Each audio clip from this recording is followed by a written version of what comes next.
Shalom, shalom saudara dan saudari dari meja Pastor Beulah.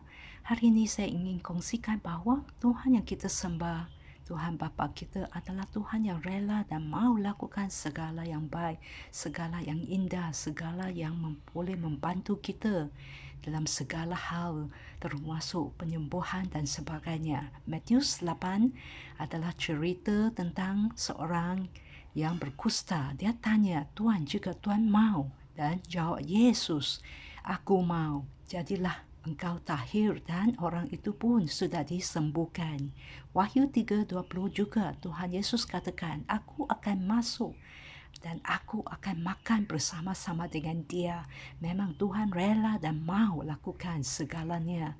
Dan 1 Korintus 12 juga memberitahu kepada kita bahawa Tuhan rela memberi karunia kepada setiap orang, ya, karunia Roh Kudus. Dan 1 Timotius 2 ayat 3-4, Tuhan juga mengkehendaki supaya semua orang diselamatkan dan memperoleh pengetahuan akan kebenaran.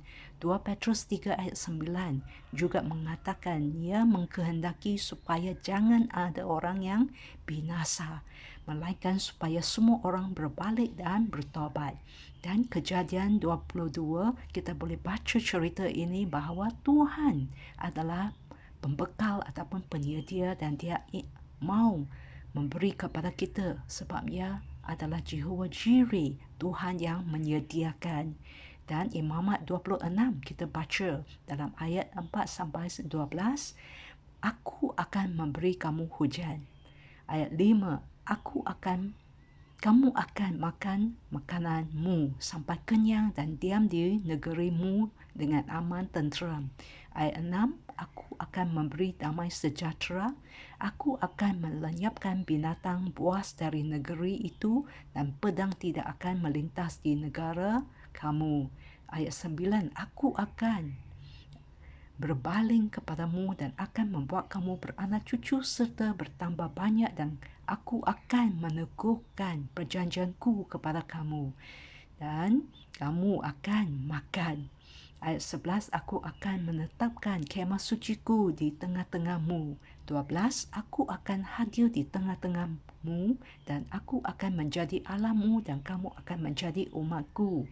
Mazmur 85, Tuhan akan memberikan kebaikan. Mazmur 115, Tuhan memberi pertambahan. Diberkatilah kamu oleh Tuhan. Oleh kerana Tuhan bersedia berkati kita dan menyediakan untuk kita, biarlah kita menjadi orang yang tetap mau mengasihi dan menghormati dia. Ulangan 28 ayat 1-2, jika engkau baik-baik mendengarkan suara Tuhan Allahmu dan melakukan dengan setia segala perintahnya yang ku sampaikan kepadamu pada hari ini, maka Tuhan akan mengangkat engkau di atas segala bangsa di bumi. Amin. Segala berkat ini akan datang kepadamu dan menjadi bahagiamu jika engkau mendengarkan suara Tuhan kita. Yesaya 55, biar kita, ya, maka bila kita kembali kepada Tuhan, maka dia akan mengasihi kita dan kepada kita, ya, sebab dia akan memberi pengampunan dengan limpahnya. Dan Ibrani, sebab itu marilah kita dengan penuh keberanian menghampiri takhta kasih karunia supaya kita menerima rahmat dan menemukan kasih karunia untuk mendapat pertolongan kita pada waktunya. Amin. Tuhan memang ingin membantu dan berkati kita. Dia rela dan dia mahu lakukan, dan dia ada kemampuan untuk membekalkan dan membantu dan memberkati kehidupan kita. Amin. Percaya Tuhan, kembali kepada dia dan tetap setia kepada Tuhan sampai akhirnya. Amin. Tuhan berkati.